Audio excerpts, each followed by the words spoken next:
இத்தனை நினப்பு என் மேல இருந்தும் எட்டி போகலாமோ? கட்டுப்பாடு இருந்தும் கட்டிக்கு முன்னே ஒட்டிக்கொள்ளலாமோ?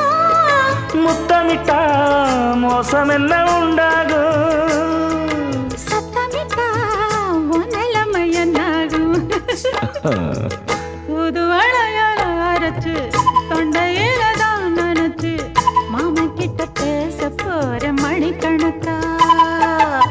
தூண்டாமணி விளக்க தூண்டி விட்டு எரிய வச்சு ஓ முகத்தை பார்க்க போற நாள் கணக்கா. அந்த இந்திரன் சந்திரனும் மாமன் வந்தா எந்திரிச்சு நிக்கணும். அந்த ரம்பையும் ஊர்வசியும் மயிலுக்கு தொண்டுகள் செஞ்சிடணும். நான் காத்தாகி ஊத்தாகி மாமனை தழுவி கட்டிக்கணும். தூது வளையல அரைச்சு தொண்டையில தான் நினைச்சு நானும்